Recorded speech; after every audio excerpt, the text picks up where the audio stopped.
Assalamu alaikum wa rahmatullahi ta'ala wa barakatuhu. Da sunan Allah za mu fara, kuma da sunan Allah abin zai tafi.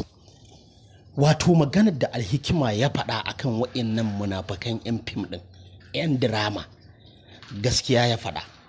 Wato ba za ka gane mutanen nan ma 'yan damfara ba ne, maciya amana ne, sai idan kana kallon su a social media. Na farko, he ka ji ra'ayin ma kana son ka fara fim. Idan ka fara zuwa industry farko, wallahi office damfara ka za su fara yi kafin su fara saka a kwalba kai suna, ko kuma su bi hanyoyin da ba za su rika maka aikin da kyau ba don ka kai trending ka kamo su. Wannan abin mun san shi. Kai idan ka ce za ka fara harkar fim ka bi wa'innan mutanen, wallahi ka sake sun talautar da kai gonakanka kam na ƙauye, ka sake ka saida su, baka zama dan fim ba, baka zama actor ba. To 'yan damfara ne na gaske.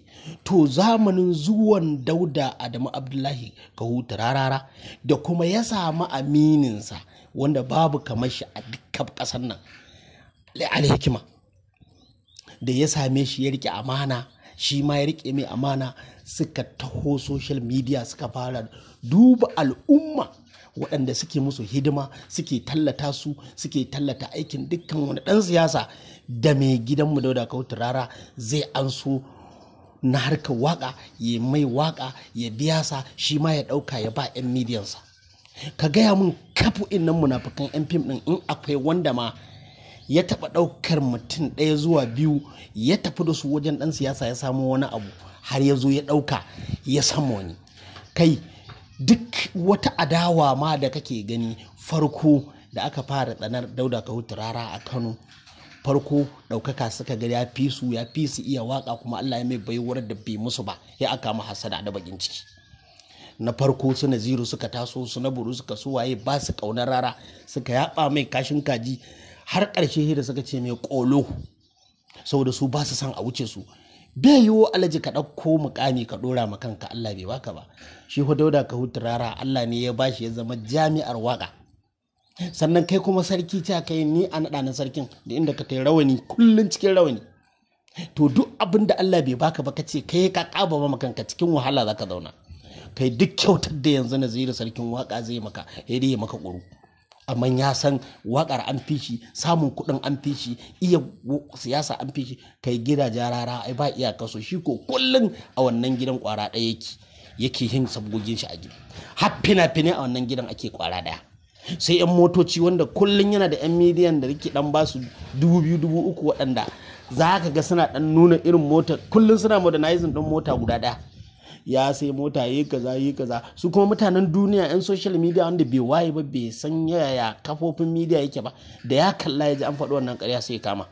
To aikin Dauda Kahutu Rara shi kuma a zahiri yake.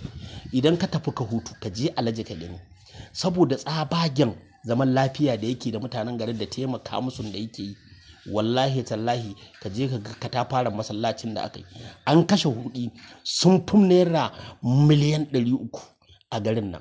Sannan kuma ka je ka ga gidan da ya yi na biliyan 10, kuma garin za ka je ka samu yana garin da mutanen garin suna raha, kuma suna da kyakkyawan mu'amala.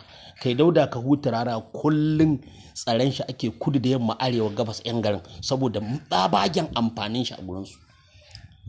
Ka gaya mun wani mawaƙi ne wanda shi ya tuna da ƙauyensu a lokacin da ya zama celebrities? Duk ba ga sanan ba, yawancinsu ai 'yan ƙauye ne, suka tafi Kano, suka zauna, suka fara fina-finai, har Allah ya ɗaukaka su. Da Allah ya ɗaukaka su, ka gaya mun waye ya taɓa zuwa ƙauyensu ya raba buhu 10 na wake ko masara ko wani abu? Duk ƙarya ce. Amma zuwan Dauda Kahutu Rara ya fara waƙar nan, ya ga yana samu, ya ce to duka al'umma da su za a ci. Kuma duka 'yan fina-finan nan taimakon da ya musu, ba wani ɗan fim ɗin da ya taɓa taimaka ma wani. To haka idan suka je suka ɗauki kwangila naka na harkar tallata ka a harkar siyasa, wallahi dan fara kaza shi.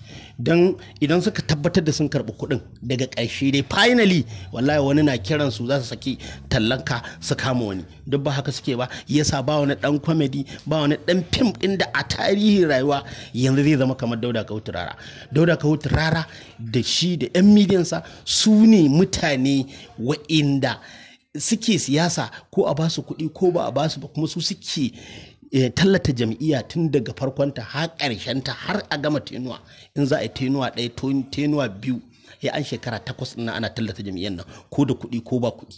Kuma Dauda Kahutu Rara duk yaran shi da zai tai da su ko ina haka yake musu ya biya su da kuɗin shi ko a bashi ko ka a bashi zai yi hidimar siyasa. Sannan Alhikima kuma ya riƙe al'umma da kyau, sannan kuma ya riƙe amana, yana ƙara bincike a social media. Duk mutanen da ya dace a ƙara shigo su cikin wannan hidima yana shigo da su, kuma ana ƙara samun ci gaba. Sai yanzu ne za ku ce ku a ba ku talla, ku zo ku tallata, ku damfare su dai, to amma ku je ku damfare su. Mu muna ji muna gani 'yan social media dai su ne wa'inda suke talla 'yan siyasa, kuma su aka sani.